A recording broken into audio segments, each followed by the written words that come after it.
अस्सलामुअलैकुम वरहमतुल्लाहि वबरकात। हकीम मोहम्मद मोहसिन रज़ा गोलवड़ी एक बार फिर एक नए नुस्खे के साथ आपकी खिदमत में हाजिर है और आपको अपने चैनल गोलड़ा दवाखाना में खुश आमदीद कहता है। दोस्तों, आज हम इस वीडियो में सिलान और रहम यानी लिकोरिया के बारे में बात करने जा रहे हैं कि लिकोरिया क्या है, लिकोरिया की अलामात क्या हैं, लिकोरिया के असबाब क्या हैं और लिकोरिया का आसान देसी इलाज क्या है। तो दोस्तों, चलते हैं टॉपिक की तरफ। ये इस दौर का बहुत बड़ा मसला है। ये एक आम पाया जाने वाला कसीर और वकूफ मर्ज है जिससे हर कोई वाकिफ़ है। इसकी 10 मर्द से शायद ही कोई औरत बच सकी हो। ये मर्ज जिस तरह गेंयों को घुन खा जाता है, इसी तरह औरत को अंदर से खोखला कर देता है। इंदाम नयानी से कभी जर्दी माई रतूबत और कभी गाढ़ी सफ़ेद फटी हुई रतूबत जैसे दही हो निकलती है, जो तबीयत को उलझन में मुब्तला कर देती है। कभी इंदाम नयानी के लब चिपक जाते हैं, कभी ये बह कर रानों के अंदर लग कर जम जाती है। एक अजीब किस्म की बू आती है जो तबीयत को गिरा गुजरती है। हमा वक्त दर्द कमर और पेड़ों पर बोझ रहता है। पेशाब थोड़ा थोड़ा जलन के साथ बूदार आता है। तबीयत निडार रहती है। पिंडलियों में दर्द रहता है। कब्ज़ रहती है। चेहरे का रंग जर्दी माइल हो जाता है। आँखों के गिर्द स्याह हल्के पड़ जाते हैं जो चांद जैसे चेहरे को गहना देते हैं। किसी काम काज को दिल नहीं चाहता। अयाम ख़ास के दिनों में शदीद दर्द होता है और अयाम ख़ास कम आते हैं। अक्सर हमल करार नहीं पाता। अगर हमल ठहर भी जाए तो औलाद कुंद ज़हन, सुस्त और निकम्मी पैदा होती है। तो दोस्तों, इसके लिए एक बहुत ही आसान सा और मुजरब नुस्खा लेकर आप लोगों की खिदमत में हाजिर हुआ हूँ। नुस्खा के अज्जा आपको अपने किसी भी करीबी पंसार स्टोर से बआसानी मिल जाएंगे।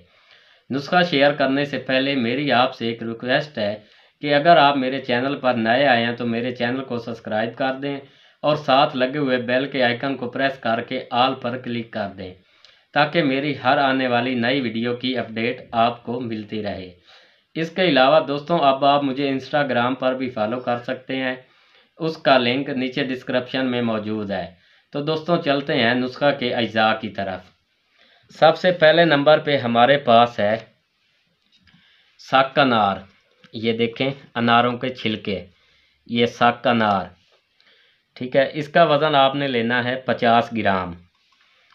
इसके बाद हमारे पास हैं माई खोर्द। ये देखें, माई खोर्द, इसका वज़न आपने लेना है 25 ग्राम। इसके बाद हमारे पास है माजू सब्ज़, ठीक है, इसको माजू भी बोलते हैं। इसका वज़न भी आपने लेना है 25 ग्राम। इसके बाद हमारे पास है सिंगाड़ा खुश्क। ये देखें, गाड़ियाँ भी इसको बोलते हैं। इसका वज़न भी आपने लेना है 25 ग्राम। इसके बाद हमारे पास है सुपारी सफ़ेद। ये देखें, सुपारी सफ़ेद, इसका वज़न भी आपने लेना है 25 ग्राम। इसके बाद हमारे पास है लोद पठानी। ये देखें, ये एक दरख्त है, उसकी छाल होती है, ठीक है ना, लोद पठानी, इसका वज़न भी आपने लेना है 25 ग्राम। इसके बाद हमारे पास है बाठा।